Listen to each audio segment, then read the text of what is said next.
Olá, tudo bem? Seja bem-vindo.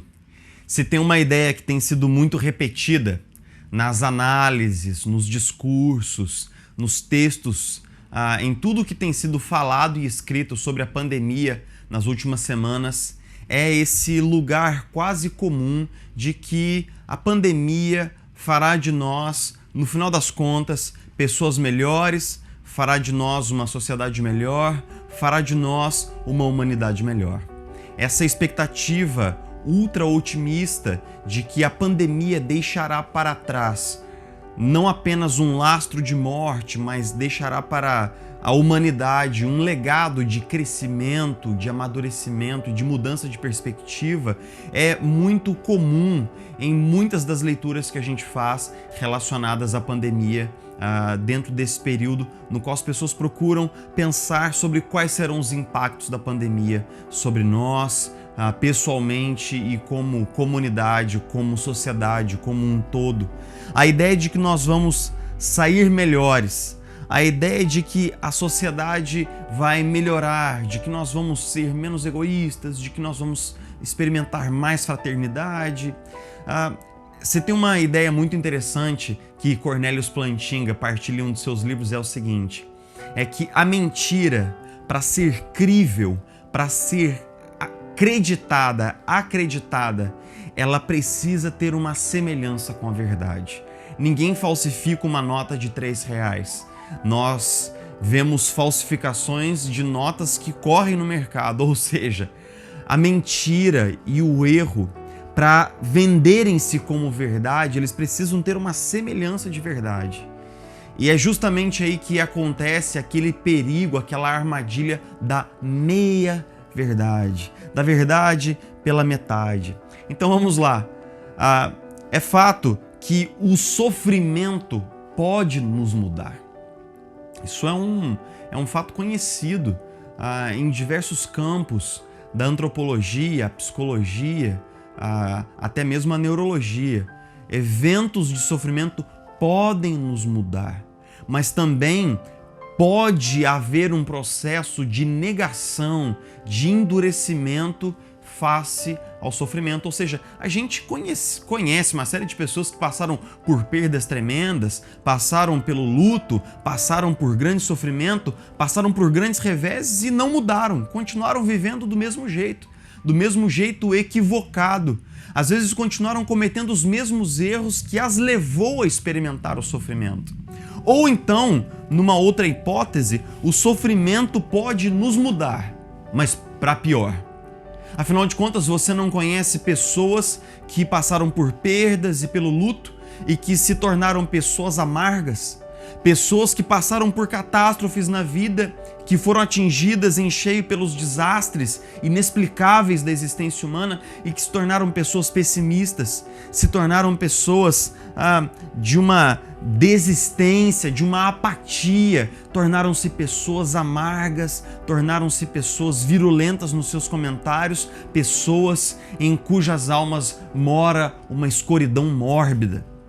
No final das contas, o sofrimento não produz nada de bom em nós? Essa é a pergunta. Tudo isso que nós temos vivido nessas últimas semanas, acaso tudo isso que a gente tem passado poderá produzir em nós no futuro algo de bom? Pode o sofrimento produzir em nós algo de bom? A gente vai buscar uma resposta num dos textos mais desafiadores do Novo Testamento, quando o apóstolo Tiago escreve às igrejas, às tribos dispersas entre as nações, e ele logo na introdução da sua epístola, ele nos dá essa mordida, ele nos dá essa provocada, dizendo assim: meus irmãos, considerem motivo de grande alegria o fato de passarem por diversas provações, pois vocês sabem que a prova da sua fé produz perseverança, e a perseverança deve ter ação completa, a fim de que vocês sejam maduros e íntegros, sem lhes faltar coisa alguma. Meus irmãos, considerem por motivo de grande alegria o fato de estarem passando por diversas tribulações, diversos sofrimentos. Essa abertura da Epístola de Tiago ela chega até nós como um soco no estômago.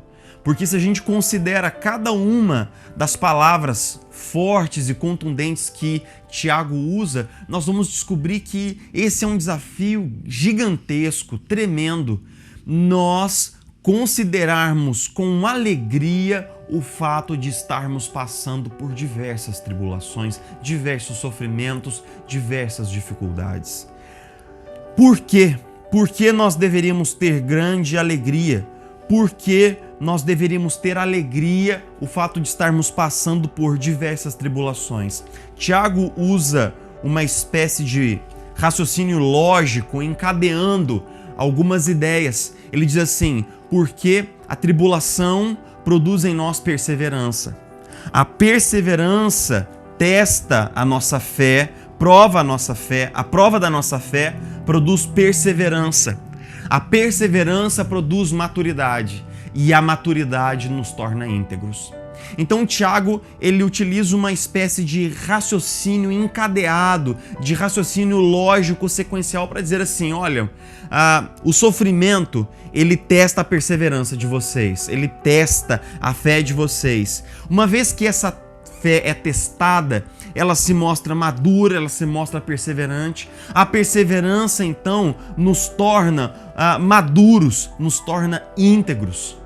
Ou seja, Tiago afirma que nós nos tornamos pessoas melhores quando nós percebemos e entendemos e lidamos com o sofrimento da perspectiva de que aquele sofrimento tem um propósito na nossa vida, de que aquele sofrimento gera em nós perseverança, que gera em nós maturidade, que nos torna pessoas íntegras, pessoas melhores, pessoas completas, pessoas com integridade espiritual, emocional, moral, relacional. Ou seja, a diferença entre o sofrimento que não produz nada na nossa vida e o sofrimento que produz algo de bom é a perspectiva do propósito. É a ideia, de um lado, de que o sofrimento, ele foi colocado na trilha da nossa existência por um propósito e com um propósito. Então a gente vai fazer uma distinção, tá? Por exemplo, em primeiro lugar, considere olhar para o sofrimento sem uma noção de propósito. Pense por alguns minutos, pense que nós estamos passando pela pandemia, que você ficou desempregado, que você teve o seu contrato de trabalho suspenso, que isso está afetando o sustento da sua casa. Pense nos dias de isolamento aos quais você tem sido submetido, a todas as mudanças de rotina. Pense em todo o sofrimento, em todas as tribulações, em todas as dificuldades do caminho. Agora imagine que tudo isso, por nada, sem nenhum sentido, sem nenhum propósito, não há um porquê, não há um para quê, não há aquilo que os filósofos chamariam de princípio teleológico, ou seja, não há um para quê, não há um propósito, não há um destino final, não tem ninguém no controle disso. Agora imagine-se sofrendo nesse cenário sem propósito.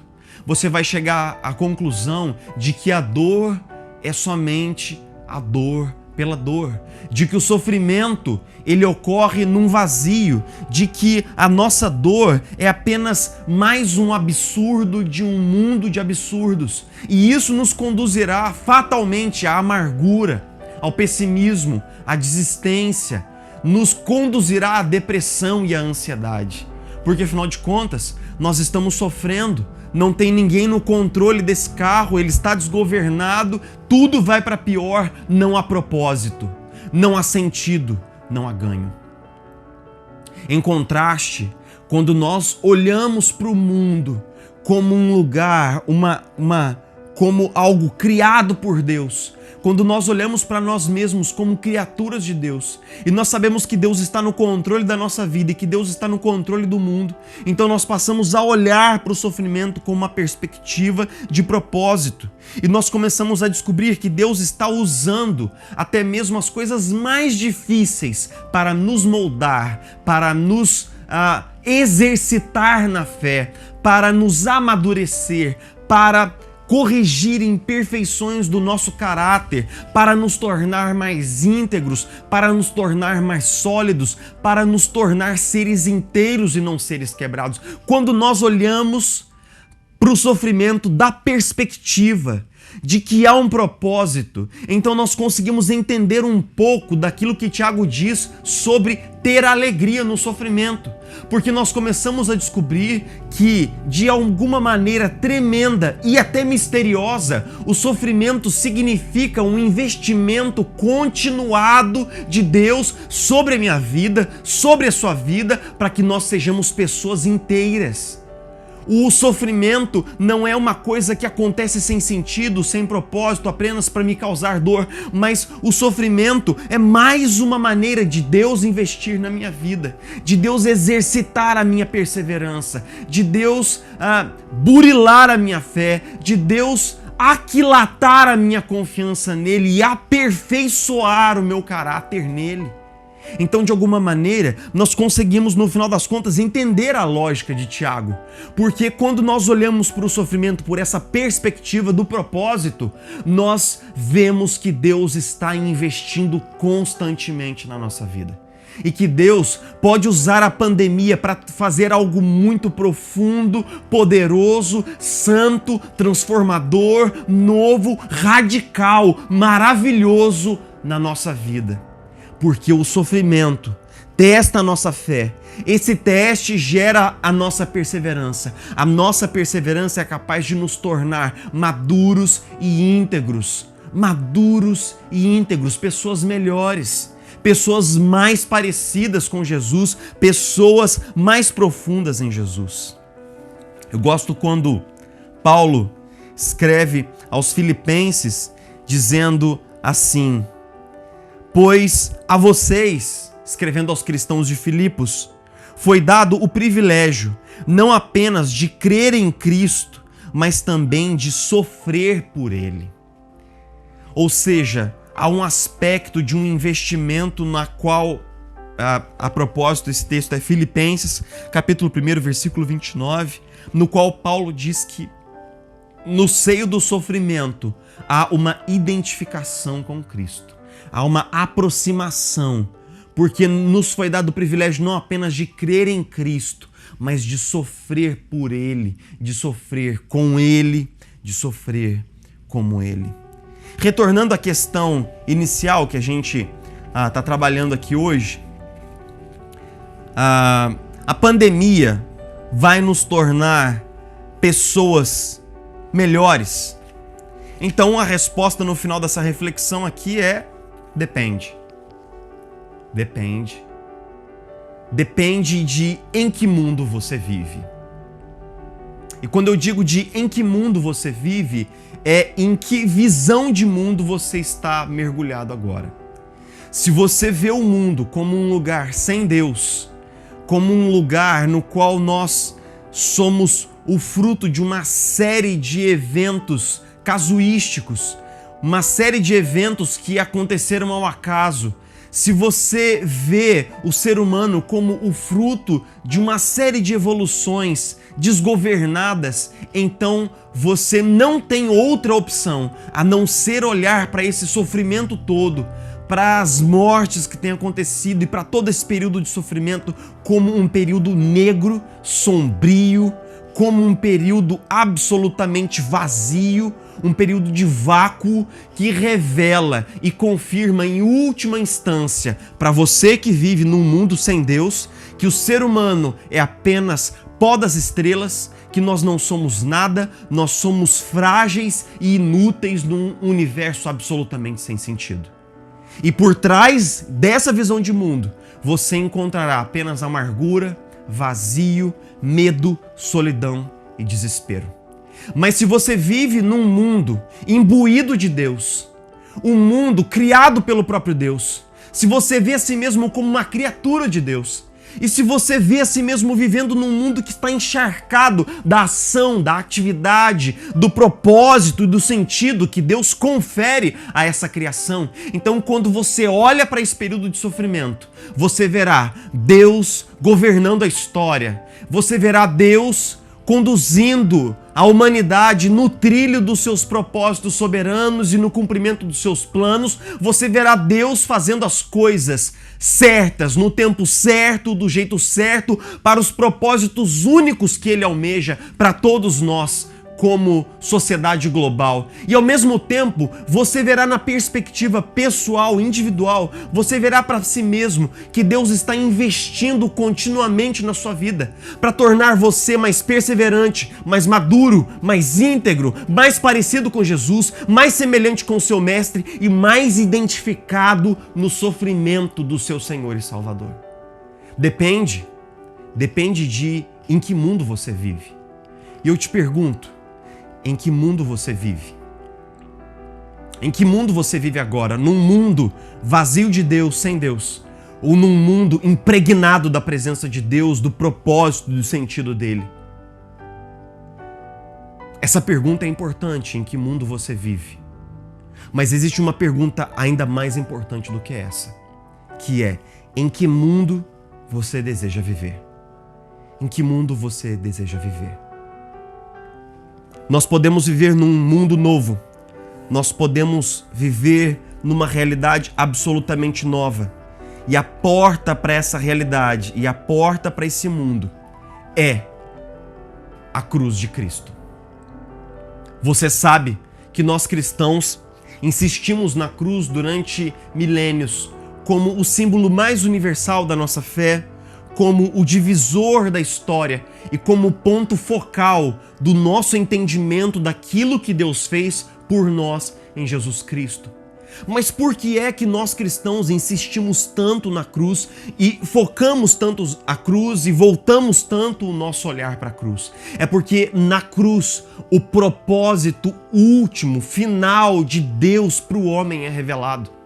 Se você tem vivido até esse dia, até o momento em que você ouve esse vídeo, você tem vivido sem propósito, sem um sentido para a sua vida, você tem experimentado o sofrimento como dor pela dor, sofrimento pelo sofrimento, se você tem vivido num mundo vazio, de desespero, escuridão e solidão, então eu quero te dizer que o propósito que você precisa, aquilo que a sua alma tem buscado, aquilo que o seu coração tem almejado, esse propósito para viver foi mostrado, foi revelado como em luz de meio-dia na cruz do Calvário.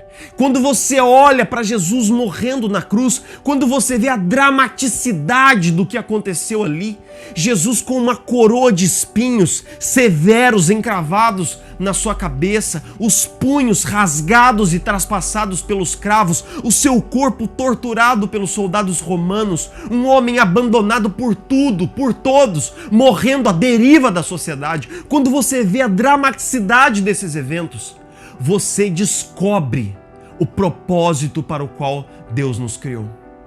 Porque Deus, no princípio de todas as coisas, nos criou para termos relacionamento íntimo, profundo, verdadeiro, um relacionamento de amor, um relacionamento de afeto, de proximidade, um relacionamento absolutamente pessoal e íntimo com Ele. Mas nós um dia decidimos dar as costas, fomos embora, abandonamos o nosso Criador e o seu propósito para a nossa vida e corremos atrás de outros propósitos, como quem corre atrás do vento. O que nós descobrimos no final desses falsos propósitos para viver foi um beco sem saída, uma mentira, um embuste, uma armadilha.